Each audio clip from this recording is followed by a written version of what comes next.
Ramon TV, habari na burudani kiganjani mwako. Asha, mchezo wa kwanza ulikuwa soka kuondoka na alama 3 lakini ushindi wa goli 4 ukichangia kupata goli moja, lakini pia magoli mengine ambayo ameyafunga Shikangwa. Imekuwa mchezo wa namna gani, lakini pia furaha yako baada ya mchezo leo? Kwanza Mungu tumeweza kufanikisha katika mchezo leo, lakini pia mchezo leo haukuwa mchezo mwepesi.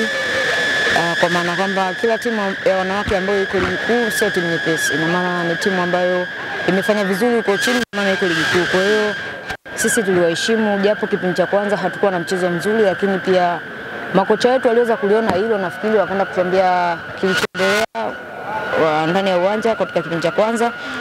Tukapokea yale ambayo tumekuwa na makocha na tumeenda kufanyia kazi katika mchezo katika kipindi cha pili, na ndio maana umeona pia game iliweza kuwa kidogo nyepesi kwenye kipindi hicho cha pili na tumeweza kufanikiwa kupata magoli 4. Kufunga na kuassist. Ya kufunga na kuassist ni moja ya silaha yangu ambayo napenda sana kuitumia, kwa sababu mimi ni mshambuliaji. Kwa hiyo nikifunga na nikiassist najisikia furaha sana, lakini pia ni vizuri kwa sababu ni miongoni mwa timu na malengo ya timu. Kwa hiyo mimi kufunga au kuassist ni moja ya jukumu langu, lakini pia ni malengo kwa timu. Umeiongoza Simba Queens leo hii kama captain dakika zote 90. Ugumu pengine ulikuwa wapi kwako kucheza, lakini pia kuelekeza wenzako kwamba tulikuwa tufanye hivi, labda mpaka hivi sasa tutapata goli, tutakuwa tupate magoli?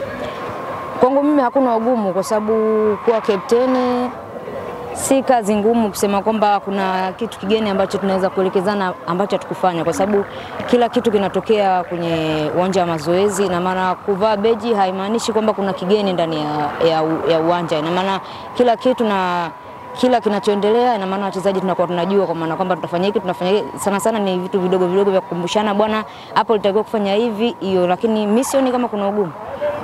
Dakika 45 za kwanza nilikuwa kuna ugumu eneo gani hasa?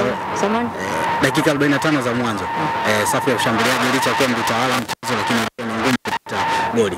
Biro alikuwa bora sana katika eneo gani mpaka mkashindwa kupata goli? Bilo nafikiri walikuja kwa mtindo wa kusema kwamba wakae sana katikati, na ndio maana ilituia sisi ugumu. Wao walikuwa hawasogei, na maana sisi nafasi za kutengeneza nyuma yao tulikuwa tunakosa, kutokana na timu nzima ilikuwa inakaa katikati ya goli na hawatoi distance kubwa kusema kwamba utafanya mikimbio, na ndio maana pia ilikuwa ni rahisi. Lakini pia kipindi cha kwanza nafikiri hatukuweza kuwa na utulivu mkubwa kama kilivyokuwa kipindi cha pili, kwa sababu kipindi cha pili tulifanya mabadiliko kidogo. Kuna baadhi tulikuwa unaona kabisa tunafanya mikimbio na wao tunawalazimisha, tunawatamanisha kuja, na maana wao wanapokuja sisi tunapata nafasi za kutengeneza nyuma. Kwa hiyo kipindi cha pili nafikiri tuliweza kufanya hivyo, imekuwa rahisi sisi kutengeneza nafasi na kuweza kufunga kama ulivyoweza kuona.